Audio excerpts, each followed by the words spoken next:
L'invité du jour, animé par Aurélie Véron. L'invité du jour sur Espoir FM aujourd'hui, c'est Gilles Brignard. Bonjour Gilles. Bonjour Aurélie. Alors, vous êtes l'ancien président et membre de la SAALP. Pour commencer, vous avez été président pendant combien de temps ? J'ai été président pendant 3 ans, à la suite d'un autre président, Monsieur Catroux, qui lui avait fait plusieurs années pour cette association. Oui, c'est vrai. Quand vous dites ce nom, cela me rappelle des souvenirs. On l'a interviewé de nombreuses fois sur les ondes d'Espoir FM. Gilles Brignard, on va quand même commencer cette interview aussi en présentant l'association, la SAALP. Qu'est-ce que ça veut dire ?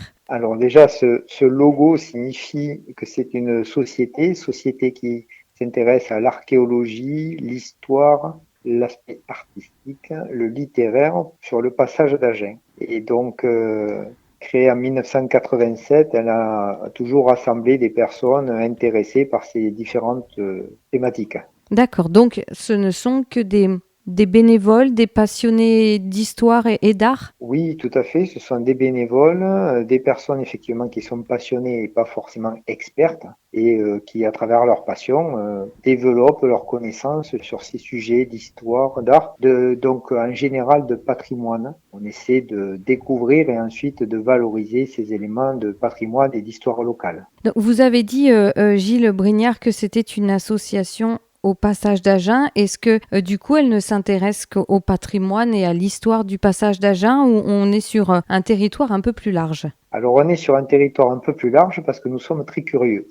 Donc en fonction des sujets, il arrive effectivement que l'on couvre des communes voisines, voire l'ensemble du département, voire même plus large quand le sujet s'y prête.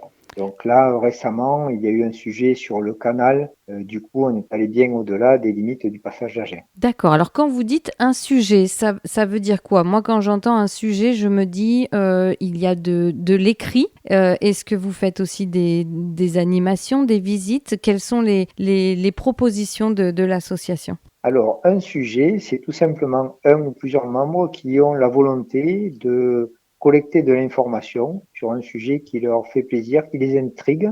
Et du coup, effectivement, ça peut se traduire par des écrits plus ou moins longs et qui sont ensuite présentés sous différentes formes. Ça explique que notre association peut proposer des conférences qui présentent ensuite le résultat du travail effectué, des expositions, voire des revues. Donc tous les ans, il y a au moins une revue complète qui est présentée sur un thème donné. D'accord, donc j'imagine c'est du travail, il y a de l'enquête aussi. Voilà, c'est ce que j'expliquais à des jeunes qu'on a parfois du mal à intéresser, c'est qu'il y a un véritable travail d'enquêteur. C'est le premier temps, c'est-à-dire le premier temps c'est l'idée, on a envie d'en savoir un peu plus sur un sujet, ensuite on va mener l'enquête et c'est là que l'on se rend compte de la masse de travail que ça peut représenter pour arriver à collecter de l'information, des objets, pour pouvoir ensuite arriver à en parler à un grand public sous la forme soit d'une conférence, soit d'une expo, soit d'une revue. Donc j'imagine que pour collecter ces informations, vos principales sources, ça doit être les archives. Est-ce que les gens d'ici, ce sont aussi des sources ? Alors tout à fait. En fonction des thèmes, effectivement, la première source, ça peut être des archives, donc départementales, municipales, privées. Mais sur certains thèmes, il est possible que la première source, ce soit des témoignages oraux. J'ai eu le cas en 2023 pour la création d'une revue sur la thématique du club de rugby du passage d'Agen, où là, l'essentiel s'est appuyé sur des rencontres et des témoignages d'anciens, d'habitants du passage. Voilà, donc les deux sont tout à fait possibles. Nous pouvons faire alors presque la même activité parfois, alors puisque en tant que radio locale, c'est aussi notre objectif de recueillir les témoignages ou les expériences de vie et les souvenirs de certains Lot-et-Garonnais. Donc voilà, je pense qu'il y a des fois, on doit faire à peu près la même chose. Tout à fait. Et après, si vous voulez, l'association, le complément qu'il y a, c'est de voir comment on peut conserver tout ce qui a été collecté et le mettre en valeur de manière régulière auprès du grand public. Et c'est vrai que cet aspect collecte, Oui. on peut le retrouver dans le métier du journalisme. Je disais même une fois détective privé, parce que parfois vous avez vraiment l'impression que c'est ça. Et puis il y a aussi un côté assez humain de sensibiliser les gens qu'on rencontre au fait que ce qu'ils savent, ce qu'ils possèdent, ça a une valeur patrimoniale. Oui. Et ce qui est vraiment intéressant aussi, c'est que l'ASSA Alpes a à cœur de partager après au grand public ses connaissances, ses rencontres, tout le fruit de ce travail. Donc en fait, vous proposez au cours de l'année des conférences, des visites et également des publications écrites. C'est bien ça. Tout à fait. Et pour essayer de toucher le public le plus large possible, nous avons aussi ouvert de nouvelles portes. Par exemple, avec un travail qui a eu lieu avec la médiathèque du Passage à Gênes, il y a eu des chasses au trésor qui ont été créées pour les familles sur des sujets patrimoniaux et historiques.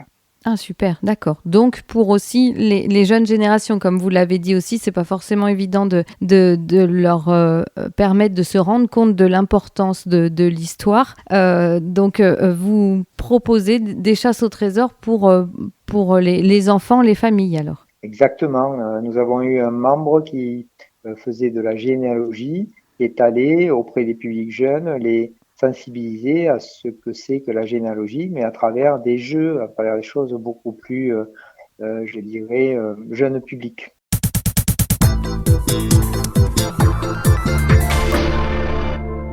Alors j'imagine chaque membre de l'association a son petit sujet de prédilection. Il y en a qui vont peut-être préférer l'histoire des monuments, d'autres les anciens métiers, certains des lieux précis. Vous, Gilles Brignard, qu'est-ce qui vous intéresse le plus dans notre patrimoine local ?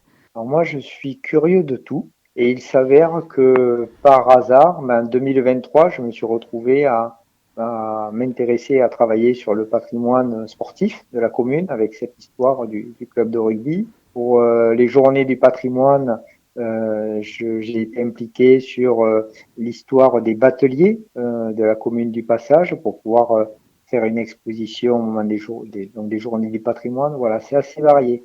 Mais effectivement, nous avons des membres, je pense notamment à Monique, qui est passionnée par les plantes, la végétation, et elle nous a régulièrement produit des articles sur le patrimoine végétal de la commune, le problème des plantes invasives sur les plantes autochtones, voilà, des sujets comme ça, donc aussi original par rapport au sujet qu'on pourrait attribuer à une société historique et de patrimoine. Tout à fait, c'est passionnant et à la fois c'est varié aussi dans les sujets. Alors on va maintenant en profiter pour rappeler à nos auditeurs que l'ASSA Alpes, on l'a dit, c'est aussi des visites, des rendez-vous, des conférences. Donc au niveau du calendrier sur les prochaines dates à venir, il me semble que la prochaine c'est le 28 juin, c'est ça? Qu'est-ce que l'on va pouvoir découvrir? Tout à fait. C'est une visite qui va amener les personnes sur le site archéologique de Heiss,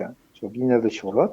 Et donc, ce type de visite, nous l'avons développé depuis l'an dernier en collaboration avec l'association des raconteurs de pays, ce qui explique que la plupart de ces visites bénéficient d'un accompagnement par un raconteur. Donc, c'est là aussi une autre façon un peu plus ludique, encore plus ancrée localement de découvrir l'histoire. D'accord. Est-ce que vous pouvez nous rappeler le site archéologique d'Eiss, ça correspond à quelle époque? Qu'est-ce qu'on peut y découvrir? Alors là, non, c'est une colle, parce que juste moi, je compte sur la visite pour le découvrir. C'est un autre adhérent qui a préparé cette visite. Donc voilà, à chaque fois, c'est un adhérent qui se mobilise sur la préparation d'une visite et qui, lui, va en connaître un peu plus les détails et les autres en profitent pour aller découvrir la visite qu'il a proposée. Tout à fait. C'est aussi pour nous une occasion de découvrir ce site archéologique. Je voulais vous demander, ces visites, Gilles Brignard, elles sont payantes ? Alors oui, elles sont payantes. Cette année, on est sur un tarif de 5 € pour les non-adhérents et de 2 € pour les adhérents. D'accord, donc ça reste assez raisonnable au niveau du tarif pour découvrir plein de nouvelles choses. Donc c'est vraiment intéressant. On continue au-delà du 28 juin. Il y a aussi une visite conférence même. C'est le 19 juillet, c'est bien ça. Qu'est-ce qu'on va pouvoir découvrir ? Alors là, nous irons du côté de Port-Sainte-Marie pour découvrir les télégraphes CHAP. Donc c'était un moyen de communication qui a disparu aujourd'hui et qui va être présenté justement par un raconteur de pays qui s'est passionné pour ce système de communication dont il reste quelques bâtiments, parce que c'était quand même monumental comme système de communication. Et donc il va à la fois présenter, expliquer le bâtiment, mais aussi tout ce système de communication et sa création. D'accord, donc là on est sur de la visite technique mais à la fois historique aussi, donc voilà, de quoi passionner un large public aussi. Tout à fait, et on essaie à chaque fois d'avoir des choses variées aussi. Donc vous voyez, on passe d'une visite archéologique à une visite un peu plus, je dirais, urbanistique et limite histoire technique, comme vous le disiez. Et le 14 juin, nous étions à Moirax, où on a visité le prieuré et puis certains travaux, jardins, etc. liés à Cluny. Donc là encore une autre façon de découvrir le patrimoine local. D'accord. À chaque fois, ces visites, on se retrouve sur place, par exemple pour le 28 juin à Aix et pour le 19 juillet à Port-Sainte-Marie, où il y a un départ du passage d'Agen. Les deux, Aurélie. Ah, parfait. En fait, nous proposons un départ du siège de notre association qui se situe 22 rue de la Garonne, donc dans une maison inclusière, qui permet de faire du covoiturage. Et pour ceux qui le souhaitent, ensuite un horaire de rencontre directement sur le point de départ de la visite. D'accord, donc voilà, c'est parfait. Et puis en plus, si on souhaite avoir toutes les informations sur l'association Lhassa Alpes, j'imagine qu'on le retrouve sur Internet. Voilà, on le retrouve sur Internet et pour les visites, systématiquement, nous communiquons au maximum avec le numéro de téléphone du membre de l'association qui organise la visite afin de s'inscrire auprès de lui. D'accord. Est-ce que votre siège social a une permanence ? Est-ce qu'on peut y aller ? Est-ce qu'il y a des horaires pour vous rendre visite ? Alors pour l'instant, non. Tout simplement parce que nous manquons un petit peu de bras pour tenir des permanences. Donc, en général, c'est le président qui fait office de contact de manière régulière. Le site Internet, il y a aussi une page Facebook qui permet de nous contacter si besoin.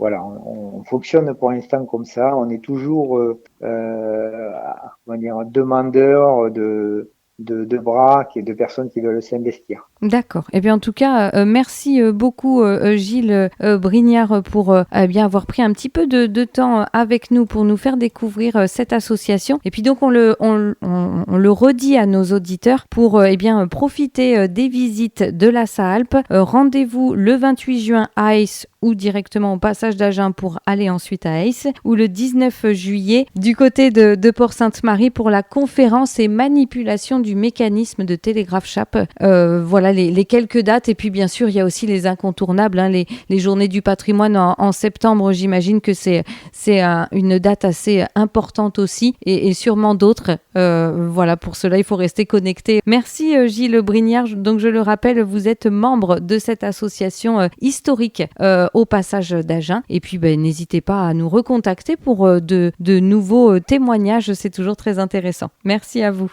Merci Aurélie, et puis à très bientôt sur une visite. C'était l'invité du jour, animé par Aurélie Véron.